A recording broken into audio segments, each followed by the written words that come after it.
Audio Jungle.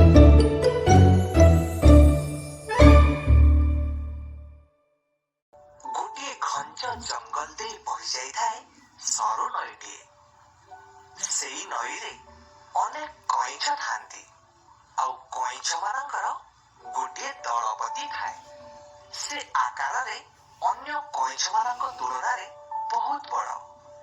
କଇଁଛ ମାନେ ନିଜର ସୁରକ୍ଷା ପାଇଁ ସବୁବେଳେ ମିଳିମିଶି ଏକାଠି ରୁହନ୍ତି। ଥରେ ନଈ ପଠାରେ ସେମାନଙ୍କର ଗୋଟିଏ ସଭା ବସିଥାଏ। ସେଦିନ ନଈର ସମସ୍ତ କଇଁଛ ସେଇ ଗୋଟିଏ ଜାଗାରେ ଠୁଳ ହେଇଥାନ୍ତି। ସଭା ସରିବା ହେଉଥାଏ। ହଠାତ୍ କୋଉଠୁ କେଜାଣି ଚାଲିଆଟିଏ ଛକି ଛକି ଆସି ସେମାନଙ୍କ ଉପରକୁ ଖେପା ଜାଲଟିଏ ପକେଇଦେଲା। କଇଁଛ ମାନେ ତ ସହଜରେ ଭାରି ଧୀରସ୍ଥିର।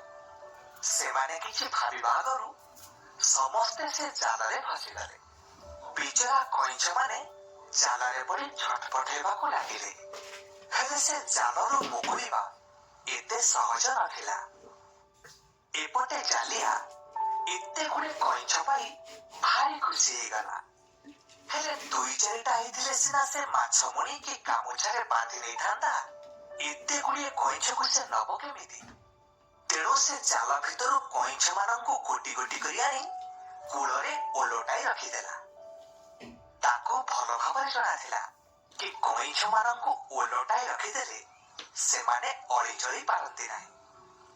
ତାପରେ ସେ ଚିନ୍ତା କଲା, ଗାଁକୁ ଯାଇ କିଛି ଅଖା ଓ ବଳଦ ଗାଡ଼ିଟିଏ ଆଣିବ। ସେଥିରେ କଇଁଛ ମାନଙ୍କୁ ନଦି ଏକାଥରେ ହାଟକୁ ନେଇଯିବ। ତେଣୁ ସେ କଇଁଛ ମାନଙ୍କୁ ସେଇଠି ଛାଡ଼ି ବଳଦ ଗାଡ଼ି ପାଇଁ ଗାଁକୁ ଚାଲିଗଲା। ଏପଟେ କଇଁଛ ମାନେ ସେମିତି ଓଲଟି ପଡ଼ିଥାନ୍ତି। ଖାଲି ଶୂନ୍ୟରେ ଗୋଡ଼ ହାତ ହଲେଇବା ଛଡ଼ା ସେମାନଙ୍କ ପାଖରେ କିଛି ଉପାୟ ନଥାଏ। ଠିକ୍ ସେଇ ସମୟରେ ନଦୀ ପାଖକୁ ପାଣି ପିଇବାକୁ ଗୋଟିଏ ହରିଣଟିଏ ଆସିଲା। ହରିଣଟିକୁ ଦେଖି କଇଁଛ ମାନଙ୍କ ଦେହରେ ଟିକେ ସାହସ ପଶିଲା। ପିଠି ତଳକୁ କରି ପଡ଼ି ରହିଥିବା କଇଁଛ ମାନଙ୍କର ଦଳପତି କହିଲା, ହରିଣ ଭାଇ, ଆମକୁ ଟିକେ ବଞ୍ଚାଅ। ଆରେ ଏ ତମର ଏ ଅବସ୍ଥା କିଏ କଲା? କଣ କହିବି ଭାଇ, ଆମେ ଗୋଟେ ଜାଲିଆ ହାତରେ ପଡ଼ି ମରଣକୁ ଅନେଇକି ବଇଛୁ। ତମେ ଖାଲି ଟିକିଏ ଓଲଟେଇ ଦିଅ, ଆମେ ଚାଲି ପଳେଇ ଯିବୁ। ହରିଣ ଥିଲା ଭାରି ଦୟାଳୁ। ସେ ସାଙ୍ଗେ ସାଙ୍ଗେ ସବୁ କଇଁଛ ମାନଙ୍କୁ ଗୋଟି ଗୋଟି କରି ଓଲଟାଇ ଦେଲା। ଯେମିତି ଓଲଟାଇ ଦେଇଛି, କଇଁଛ ମାନେ ଡଗଡଗ ହେଇ ଜୀବନ ବିକଳରେ ନଦୀ ଭିତରକୁ ଚାଲିଗଲେ। ନିଶ୍ଚିନ୍ତ ମୃତ୍ୟୁ ମୁହଁରୁ ବଞ୍ଚିଥିବାରୁ କଇଁଛ ମାନଙ୍କର ଦଳପତି ହରିଣକୁ ବହୁତ ଧନ୍ୟବାଦ ଦେଲା ଏବଂ କଥା ଦେଲା, ତମର ଯଦି କେବେ ଅସୁବିଧା ପଡ଼େ ତେବେ ଆମକୁ କହିବ। ଆମ ଦ୍ୱାରା ଯେତିକି ସମ୍ଭବ ଆମେ ତମକୁ ନିଶ୍ଚୟ ସାହାଯ୍ୟ କରିବୁ। ଏତକ କହି ନିଜ ନିଜ ବାଟରେ ଚାଲିଗଲେ। କିଛି ସମୟ ପରେ ବିଚରା ଜାଲିଆ ସେଠି ଆସି ପହଞ୍ଚିଲା।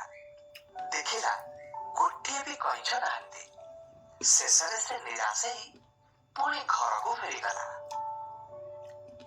ପରଦିନ ସକାଳ ହରିଣ ମନ ଖୁସିରେ ଗୀତ ଗାଇ ଗାଇ ଚାଲିଥାଏ। ଯୋଉଠି ଛନଛନିଆ କଅଁଳିଆ ପତ୍ର ଦେଖୁଥାଏ, ସେଥିରୁ ଗୋଟିଏ ଗୋଟିଏ ପାଟିରେ ପକଉଥାଏ। ହଠାତ୍ ଗୋଟିଏ ବୁଦାମୂଳରୁ ଖସ୍ ଖସ୍ ଶବ୍ଦ ହେଲା। ସେ ଚମକିଗଲା। ଚାହିଁବାକୁ ସାହସ ନଥାଏ, ତଥାପି ଚାହିଁ ଦେଖିଲା ଗୋଟିଏ ମହାବଳ ବାଘ।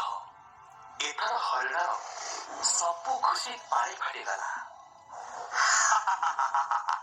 କଣ ଭାବୁଛୁ, ମୋ କବଳରୁ ତୁ ଖସି ଚାଲିଯିବୁ? ସେ ବୃଥା ଚିନ୍ତା କରନା। ଭଲରେ ଭଲରେ ମୋ ପାଖକୁ ଆ। ମୁଁ ମୋ ନିତ୍ୟକର୍ମ ସାରେ, ତାପରେ ତୋ ଚିନ୍ତା କରିବି। ସେତେବେଳେ ଯାଏ ତତେ ଜୀଇବାକୁ ସମୟ ଦେଇପାରିବି। ଆଉ ଯଦି ତୁ ଚାଲାଖି କରୁ, ତାହେଲେ ଏଇନେ ତତେ ତଡ଼ପେଇ ତଡ଼ପେଇ ମାରି ଖାଇବି। ତାପରେ ପଛେ ଦାନ୍ତ ପତର ଘଷିବି। ବିଚରା ହରିଣଟି ମରଣକୁ କେବେ ଏତେ ପାଖରୁ ଦେଖିନଥିଲା। ତାକୁ କିଛି ବୁଦ୍ଧିବାଟ ଦିଶିଲାନି। ସେ ଚିନ୍ତା କଲା, ବାଘକୁ ତ ବଳରେ ପାରି ହବନି, ଏତେ ପାଖରୁ ଦୌଡ଼ି ତାକୁ ଚକମା ଦେଇହେବନି। ଆତ୍ମସମର୍ପଣ କରିବା ଅପେକ୍ଷା କୌଶଳଟିଏ କହିବି। ମନେ ମନେ ବୁଦ୍ଧିଟିଏ ବାଞ୍ଚି ବାଘକୁ କହିଲା, ମହାରାଜ, ମୁଁ ଆପଣଙ୍କ ଠାରୁ କୋଉ କଥାରେ ଅଧିକା ଯେ ଆପଣଙ୍କ ସହ ଲଢ଼େଇ କରିବି କି ଚାଲାକି କରିବି? ଆଜି ନହେଲେ କାଲି ଆମ ଜୀବନ ତ ଆପଣଙ୍କ ମୁହଁରେ। ହେଲେ ମରିବା ଆଗରୁ ମୋର ଗୋଟେ ଛୋଟିଆ ଇଚ୍ଛା ପୂରଣ କରିଦିଅନ୍ତୁ। ହଉ, କଣ ଚାହୁଁଛୁ କହ? ମହାରାଜ, ମୁଁ ସକାଳୁ ଟୋପେ ବି ପାଣି ପିଇନି, ଆଉ ଆପଣଙ୍କୁ ଦେଖି ମୋର ସବୁ ରକ୍ତ ଶୁଖିଗଲାଣି।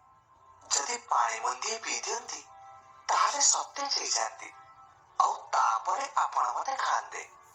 ହଁ, ତୁ ଠିକ କହିଛୁ। ହଉ ଚାଲ, ନଈ ପାଖକୁ ଯିବା।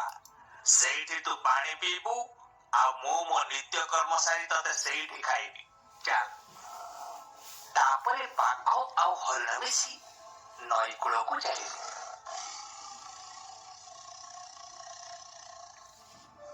ସେତେବେଳକୁ ନଈ କୂଳରେ ଦଳପତି କଇଁଛ ଖରା ପୋଇ ହେଉଥାଏ। ହଠାତ୍ ହରିଣ ଓ ତା ପଛରେ ମହାବଳ ବାଘକୁ ଦେଖି କଇଁଛ ସବୁ କଥା ବୁଝିଗଲା। ସେ ସାଙ୍ଗେ ସାଙ୍ଗେ ଟିକେ ପାଣିକୁ ପଶିଗଲା। ବାଘ ଟିକେ ଦୂରରେ କୂଳରେ ଠିଆ ହେଇଥାଏ। ହରିଣ ପାଣି ପାଖକୁ ଆସିଲା। ପାଣି ପିଇବା ବାହାନାରେ କଇଁଛକୁ ଚୁପି ଚୁପି କହିଲା, କଇଁଛ ଭାଇ, ଆଜି ମୋର ଶେଷ ଦିନ। ତମ ଭରସାରେ ମୁଁ ପାଣି ପିଇବା ବାହାନା କରି ଏଠିକି ଆସିଛି। ତମେ କିଛି କରିପାରିବ ତ କର, ନହେଲେ ମୁଁ ଆଜି ମଲି। ତମେ ଆଦୌ ଚିନ୍ତା କରନି। ବାସ୍ ପାଣି ପିଇବା ବାହାନାରେ ମୋ ଉପରେ ଚୁପ୍ କି ଠିଆ ହେଇଯାଅ, ତାପରେ ଦେଖ କଣ ହଉଛି।